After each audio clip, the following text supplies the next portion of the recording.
నమస్తే, welcome to NXTG news. ఈనాటి వార్తా విశేషాలు. ఎన్నికల్లో డ్రామాలు ఆడటంలో టీడీపీ అధినేత చంద్రబాబు సిద్ధహస్తుడు. కౌంటింగ్ సందర్భంగా ప్రత్యర్థులు కుట్రలకు తెరతీస్తారు. కాబట్టి మన వాళ్ళు ఎక్కడ సంయమనం కోల్పోవద్దు అని వైఎస్ఆర్సీపీ ప్రధాన కార్యదర్శి సజ్జల రామకృష్ణారెడ్డి సూచించారు.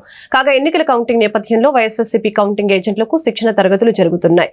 ఈ సందర్భంగా పార్టీ కేంద్ర కార్యాలయం నుంచి జూమ్ మీటింగ్ లో సజ్జల రామకృష్ణారెడ్డి పాల్గొన్నారు. ఈ సందర్భంగా సజ్జల మాట్లాడుతూ ఎన్నికల్లో నిబంధనల ప్రకారం మనకు రావాల్సిన ప్రతి ఓటు వచ్చేలా చూడాలి. కౌంటింగ్ సందర్భంగా ప్రత్యర్థులు కుట్రలకు తెరతీస్తారు. ఎక్కడా సంయమనం కోల్పోవద్దు. ఏదైనా తప్పు జరిగితే వెంటనే అధికారుల దృష్టికి తీసుకుని వెళ్లాలి. ప్రతి క్షణం అప్రమత్తంగా ఉండాలని చెప్పారు. అదేవిధంగా పోస్టల్ బ్యాలెట్ పై ఉన్న అధికారి సంతకం విషయంలో కూడా అనుమానం ఉంటే అధికారుల దృష్టికి తీసుకువెళ్లాలి. ప్రత్యర్థులు రెచ్చగొట్టి మీ ఫోకస్ ను దెబ్బతీసేలా వ్యవహరిస్తున్నారు. అలాంటి సమయంలో జాగ్రత్తగా ఉండాలని ఆయన సూచించారు. సరైన సమయంలో మనం ఆ తర్వాత ఎన్నెన్నో లాభం లేదు. ఆ సమయంలోనే దాన్ని పాయింట్ రైజ్ చేసి ఆర్ఓ దృష్టికి కానీ తర్వాత కమిషన్ దృష్టికి అవసరమైతే పైకి ఎస్కలేట్ చేసి తీసుకెళ్ళడం అనేది ఎంత అవసరం. దానికంటే ముఖ్యంగా ఈ కౌంటింగ్ ప్రక్రియలో కౌంటింగ్ ఏజెంట్లు అనే వాళ్లకు equal importance, almost equal importance ఉంది. ఎవరి బాధ్యత వాళ్ళు సక్రమంగా నిర్వర్తిస్తే ఫలితాలు అనేవి కరెక్ట్గా బయటకు వస్తాయి. ఇది దాని స్పిరిట్. ఏదైతే ప్రజాస్వామ్యంలో మనం ఎక్స్పెక్ట్ చేసే ఇది రిజల్ట్ అనేది జెన్యూన్ ప్రజల ఆకాంక్షలను ప్రతిబింబిస్తాయి. ప్రజలు ఏమి ఓటు ఇస్తారో, ఎవరికి బ్లెస్సింగ్స్ ఇచ్చారో అవే బయటకు వచ్చే అవకాశం ఉంటుంది. అయితే పోటీ ఇంత తీవ్ర స్థాయిలో ఉన్నప్పుడు, అందులోనూ మన రాష్ట్రంలో ఇప్పుడున్న పరిస్థితుల్లో ప్రత్యర్థులు ఏ రకమైన దీనికైనా పోయి ఎలాంటి కుట్రలకైనా పాల్పడి వాళ్ళ దీనికి తగినట్టు మలుచుకోవడానికి వ్యవస్థల్లో కూడా చొరబడి చేసే అలవాటు ఉన్న ప్రత్యర్థులు మనం ఇక్కడ ఎదుర్కొంటున్న నేపథ్యంలో వాతావరణం కూడా కొంచెం ఇదిగా ఉన్నందువల్ల మనం మోర్ అలర్ట్ గా ఉండాలని చెప్తున్నాం. రాష్ట్రంలో వైఎస్ఆర్సీపీ ప్రభంజనం సృష్టిస్తూ మళ్లీ అధికారంలోకి రావడం ఖాయమని సింహభాగం మీడియా సర్వే సంస్థల ఎగ్జిట్ పోల్స్ తేల్చి చెప్పాయి. సంక్షేమ అభివృద్ధి పథకాలు, సుపరిపాలనతో ముఖ్యమంత్రి వైఎస్ జగన్మోహన్ రెడ్డి తెచ్చిన విప్లవాత్మక మార్పులకు జనం జై కొట్టారని స్పష్టం చేశారు. టీడీపీ, జనసేన, బీజేపీ కూటమి కంటే మహిళలు 12% అధికంగా వైఎస్ఆర్సీపీకి ఓట్లు వేసి ఫ్యాన్ ప్రభంజనం సృష్టించడాన్ని దోహదం చేశాయని ఆరా, చాణక్య సంస్థలు తేల్చాయి. జాతీయ, రాష్ట్ర మీడియా సర్వే సంస్థలు సెఫాలజిస్టులు నిర్వహించిన ఎగ్జిట్ పోల్స్, పోస్ట్ పోల్స్ సర్వేలను క్రోడీకరించి శనివారం ఫలితాలను వెల్లడించాయి. తెలుగు రాష్ట్రాల్లో ఆరా సంస్థ అధినేత మస్తాన్ నిర్వహించే సర్వే ఎగ్జిట్ పోల్స్ కు అత్యంత విశ్వసనీయత ఉంది. గతేడాది ఆఖరులో తెలంగాణలో జరిగిన ఎన్నికల్లో కాంగ్రెస్ విజయం సాధిస్తుందని, కామారెడ్డిలో అప్పటి సీఎం కేసీఆర్, ఇప్పటి సీఎం రేవంత్ రెడ్డిలు ఇద్దరు ఓడిపోతారని, బీజేపీ అభ్యర్థి కె వెంకటరమణారెడ్డి విజయం సాధిస్తారని ఎగ్జిట్ పోల్, పోస్ట్ పోల్ సర్వేలో బల్లగుద్ది చెప్పారు. ఎన్నికల ఫలితాల్లో అదే వెల్లడైంది. రాష్ట్రంలో జరిగిన ఎన్నికల్లో ఎగ్జిట్ పోల్స్, పోస్ట్ పోల్స్ సర్వేను ఆరా, మస్తాన్ విస్తృత స్థాయిలో నిర్వహించారు. ఆంధ్రప్రదేశ్లో వైఎస్ జగన్మోహన్ రెడ్డి నాయకత్వంలోని వైఎస్ఆర్సీపీ మరొకసారి అధికారంలోకి రానుందని ప్రముఖ ఎన్నికల సర్వే సంస్థ ఆరా స్పష్టం చేసింది.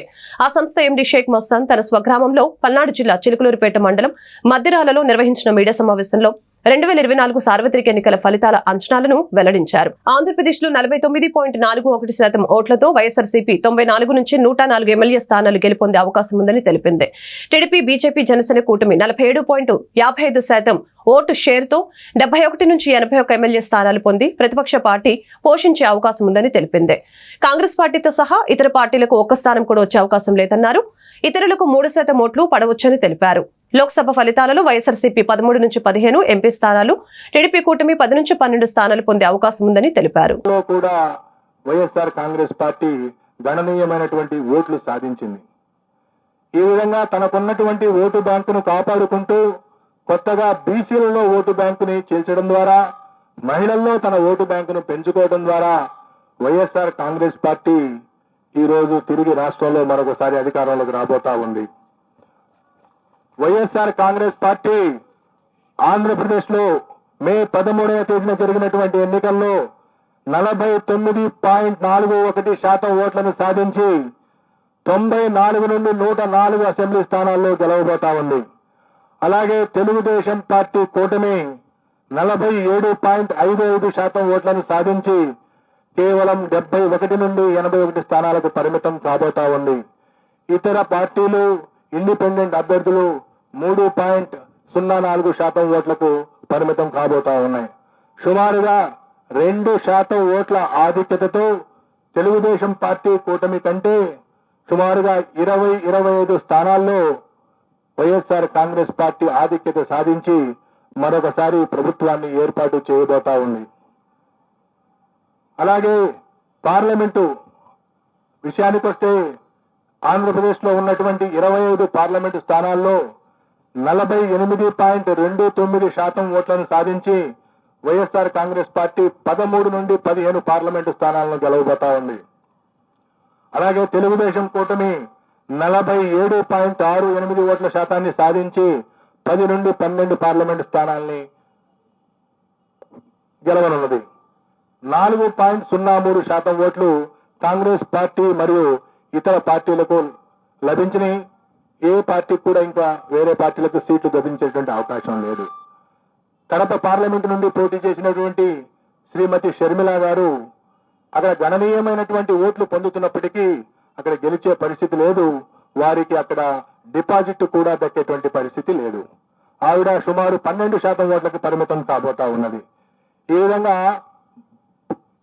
కాంగ్రెస్ పార్టీ సుమారుగా 3% ఓట్లు పార్లమెంటు స్థానాల్లో చీల్చిన కారణంగా వైఎస్ఆర్ కాంగ్రెస్ పార్టీ గెలవలసినటువంటి మరో 3 స్థానాల్ని కోల్పోబోతా ఉంది. అయినప్పటికీ ఎన్డీఏ కూటమి కంటే కూడా 2-3 పార్లమెంటు స్థానాలను అధికంగా సాధించబోతా ఉంది. సుమారుగా 13 నుండి 15 స్థానాలు వైఎస్ఆర్సీపీ, 10 నుండి 12 స్థానాలు టీడీపీ కూటమి సాధించబోతా ఉంది. సో ఈ విధంగా ఆంధ్రప్రదేశ్, తెలంగాణలో జరిగినటువంటి హోరాహోరీగా జరిగినటువంటి ఎన్నికల యొక్క ఫలితాలు జూన్ 4వ తేదీన ఉండబోతా ఉన్నాయి.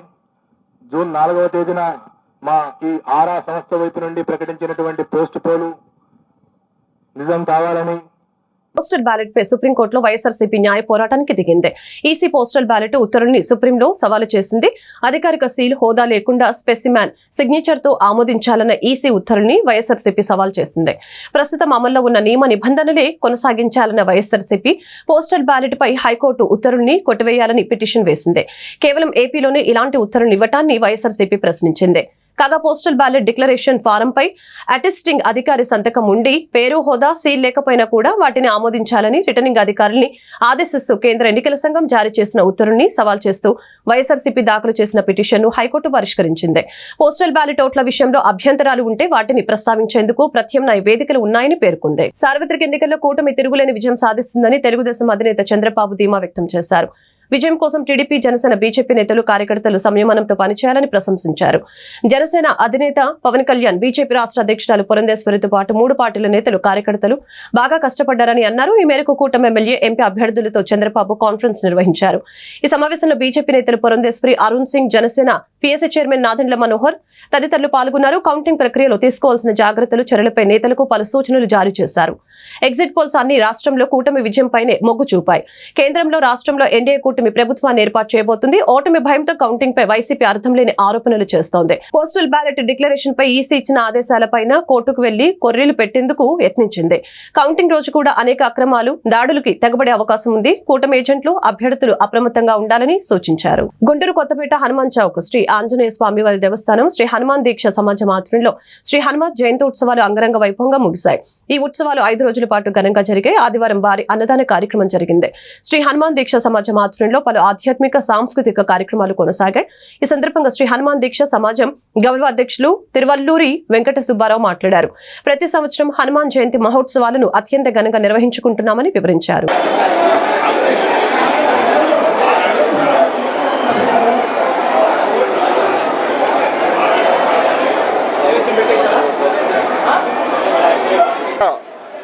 హనుమాన్ దీక్ష సమాజం స్థాపించి 37 సంవత్సరాలు అయింది.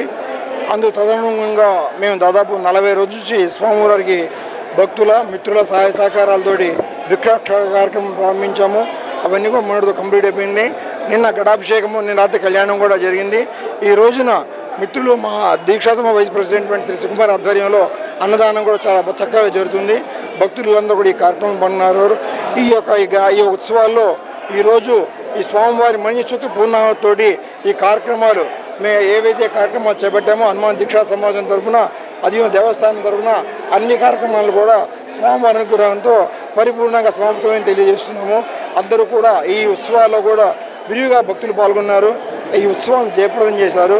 అందుకు ఈ ఉన్నటువంటి ప్రజలందరికీ ప్లస్ ఆలయ పాలక దేవాలయ సిబ్బందికి, అర్చక సిబ్బందికి, మా హనుమాన్ దీక్షా సమాజం మిత్ర సముదాయాలకి ప్రతి ఒక్కరికి కూడా మేము పేరు పేరున కృతజ్ఞతలు తెలుపుకుంటున్నాము. ముఖ్యంగా ఈ యొక్క కార్యక్రమాన్ని సహకరించినటువంటి భక్తులందరికీ, మా దీక్షా సమాజం వారికి అందరికీ ప్రతి ఒక్కరికి కూడా పేరు పేరున కృతజ్ఞతలు తెలుపుకుంటున్నాం. జై హనుమాన్, జై హనుమాన్. అదేవిధంగా వచ్చే సంవత్సరం కూడా మేము చేపట్టే ప్రతి ఒక్క కార్యక్రమానికి కూడా మీ అందరి సహాయ సహకారాలు ఉంటాయని, అదేవిధంగా మమ్మల్ని ఆదరిస్తారని, ఆయా కార్యక్రమాలు పాల్గొని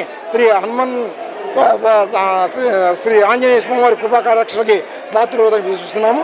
జై హనుమాన్, జై జై. చిరంజీవి అభిమాన సంఘం నాయకులుగా, ప్రముఖ విద్యావేత్తగా, Andhra Pradesh private schools association co chairman గా ఉన్న మేకల రవీంద్రబాబు జనసేన పార్టీ గుంటూరు అర్బన్ అధ్యక్ష పదవి రేసులో ఉన్న సంగతి తెలిసిందే. మెగాస్టార్ కుటుంబంతో అత్యంత సన్నిహితంగా ఉన్న మేకల రవీంద్రబాబు ప్రజారాజ్యం పార్టీలో క్రియాశీలకంగా పనిచేశారు. అనంతరం జనసేన పార్టీ ఆవిర్భావం దగ్గర నుంచి పార్టీలో క్రియాశీలకంగా ఉంటూ 2019-2024 ఎన్నికల్లో ఆ పార్టీ పక్షాన ఎన్నికల ప్రచారంలో పాల్గొన్నారు. అదికాక గుంటూరు నగరంలో విస్తృతమైన పరిచయాలు ఉన్న వ్యక్తిగా మేకల రవీంద్రబాబుకు పేరుంది. పలు సేవా సామాజిక కార్యక్రమాలు ఆయన ముందుండి నడిపించారు. జనసేన పార్టీ గుంటూరు అర్బన్ అధ్యక్ష పదవి ఎంపిక విషయంలో తన పేరు పరిశీలించాలంటూ మేకల రవీంద్రబాబు తమ అసోసియేషన్ సభ్యులతో కలిసి ఆదివారం జనసేన పార్టీ గుంటూరు జిల్లా అధ్యక్షులు గాది వెంకటేశ్వరరావుకు తన ప్రొఫైల్ అందజేశారు. ఈ సందర్భంగా మేకల రవీంద్రబాబు మీడియాతో మాట్లాడారు. జనసేన పార్టీ గుంటూరు అర్బన్ అధ్యక్ష పదవికి తనను ఎంపిక చేస్తే పార్టీ బలోపేతానికి అహర్నిశలు కృషి చేస్తానని పేర్కొన్నారు. జనసేన జిల్లా పార్టీ కార్యాలయానికి వచ్చి జిల్లా అధ్యక్షులైనటువంటి గౌరవనీయులు శ్రీ గాదా వెంకటేశ్వర గారిని కలవడం జరిగింది. నా పేరు మేకల రవీంద్రబాబు. నేను జనసేన పార్టీ కార్యకర్తగా పనిచేస్తున్నాను. గత 30 ఏళ్ళుగా చిరంజీవి గారి ఆశీస్సులతో అనేక సామాజిక సేవా కార్యక్రమాలు చేస్తూ సెయింట్ లారెన్స్ విద్యా సంస్థ అనే స్కూల్ కరస్పాండెంట్గా పనిచేస్తూ ప్రైవేట్ స్కూల్స్కి గత 25-30 ఇయర్స్గా నేను సేవలు అందిస్తున్నాను. ఒక జిల్లా కార్యదర్శిగా చేశాను, ఒక రాష్ట్ర కార్యదర్శిగా చేశాను, ఉపాధ్యక్షులుగా చేశాను. ఇప్పుడు రాష్ట్రంలో ఉన్న 10,000 స్కూల్స్కి కో చైర్మన్గా నేను స్టేట్ కౌన్సిల్ కో చైర్మన్గా ఉన్నాను ప్రైవేట్ స్కూల్స్కి. అలాగే అఖిల భారత చిరంజీవితో స్వామినాయుడు గారు ఆధ్వర్యంలో ఆయన ఆదేశానుసారం అనేక సామాజిక సేవా చేస్తూ గుంటూరులో జిల్లా వ్యాప్తంగా రాష్ట్రంలో పేరుగాంచిన విషయం చాలామందికి తెలుసు. గుంటూరులో మేధావులకి, విద్యావేత్తలకి నేను చాలా సుపరిచితుడిని. మెగాస్టార్ చిరంజీవి అభిమానిగా చాలా పెద్ద పేరు నాకు ఆయన ద్వారా వచ్చింది, చిరంజీవి గారి ద్వారా. అలాగే నా కుటుంబం అంతా కూడా చిరంజీవి గారి ఫ్యామిలీకి, ఆయన సేవలకు అంకితమయ్యాం మేమందరం కూడాను. ఈరోజు నేను జనసేన పార్టీకి గత 10 ఏళ్ళుగా ఆయన కండక్ట్ చేసినటువంటి అనేక పబ్లిక్ మీటింగ్స్కి హాజరవుతూ నేను పవన్ కళ్యాణ్ స్ఫూర్తితో ఆయన యొక్క భావోద్వేగాలకి నేను ఎంతో ఆత్మీయునై ఆయనకి, పార్టీకి, ఆయన గెలుపుకి నేను కృషి చేస్తూ ఉన్నానని తెలియజేసుకుంటున్నాను. ఈరోజు 2024 పార్టీ ఎలక్షన్స్లో కూడా నేను యాక్టివ్గా పార్టిసిపేట్ చేసి ఇక్కడ తూర్పు నియోజకవర్గం నజీర్ గారి గెలుపుపై కష్టపడ్డాను. అలాగే పిఠాపురం కూడా వెళ్ళి పవన్ కళ్యాణ్ గారి ఒక గెలుపు కోసం స్వామినాయుడు గారితో నేను పనిచేశాను. మా అభిమాన సంఘానికి నాయకుడైన నాగబాబు గారి ఆశీస్సులతో నేను ఈరోజు ముందుకు వచ్చి గుంటూరు నగర అధ్యక్ష పదవికి నా యొక్క అప్లికేషన్ని సమర్పించడం జరిగింది శ్రీ గాదా వెంకటేశ్వరరావు గారికి. నాతో పాటు అభిమానులు చాలామంది నాతో ఉన్నారు, మెగా అభిమానులు. అలాగే స్కూల్ డైరెక్టర్స్ ఈరోజు నాతో పాటు సుమారుగా ఒక 20 మంది ప్రైవేట్ స్కూల్ కరస్పాండెంట్స్ వచ్చి ఉన్నారు. వాళ్ళందరూ కూడాను నాకు మద్దతు తెలుపుటకే వచ్చారు. జనసేన పార్టీకి వాళ్ళు కూడా వాళ్ళ గెలుపు కోసం వాళ్ళు కూడా డైరెక్ట్ ఇండైరెక్ట్గా కృషి చేసినటువంటి విషయం. కాబట్టి మా ప్రైవేట్ స్కూల్ సమస్యలు కానీ, అట్లాగే సామాజిక సమస్యలు కానీ, అలాగే పేద బడుగు బలహీన వర్గ సేవ చేయడానికి నేను ముందుకు వస్తున్నాను. కాబట్టి శ్రీ గాదా వెంకటేశ్వర గారు, నాదెండ్ల మనోహర్ గారు, శ్రీ నాగబాబు గారు, ఇంకా పెద్దలందరూ ఆశీస్సులతో నేను ఈ నగరాధ్యక్ష పదవి చేపట్టడానికి సిద్ధంగా ఉన్నానని తెలియజేసుకుంటున్నాను. నైరుతి రుతుపవనాలు శరవేగంగా కదులుతూ ఉన్నాయి. రాయలసీమలోని కొన్ని ప్రాంతాలలోకి నైరుతి రుతుపవనాలు ప్రవేశించాయని, ఏపీ అంతటా రుతుపవనాలు మరింత విస్తరించేందుకు పరిస్థితులు అనుకూలంగా ఉంటాయని ఏపీ విపత్తుల నిర్వహణ సంస్థ తెలిపింది. నేడు రాయలసీమలోకి ప్రవేశించగా ఆపై క్రమంగా రాష్ట్రంలోని ఇతర ప్రాంతాలకు విస్తరిస్తాయి. అనంతపురం, శ్రీ సత్యసాయి, నెల్లూరు, కడప, ఒంగోలు మీదుగా పయనిస్తాయి. అనంతరం దక్షిణ కోస్తాంధ్ర, ఉత్తర కోస్తాంధ్రలోకి ప్రవేశించే అవకాశాలు ఉన్నాయి. మరొక వైపు కోస్తాంధ్ర ప్రాంతంలో ఉపరితల ఆవర్తనం ఆవరించి ఉంది. దీని ప్రభావంతో ప్రస్తుతం రాష్ట్రంలో చెప్పుకోదగిన స్థాయిలో వర్షాలు కురుస్తున్నాయి.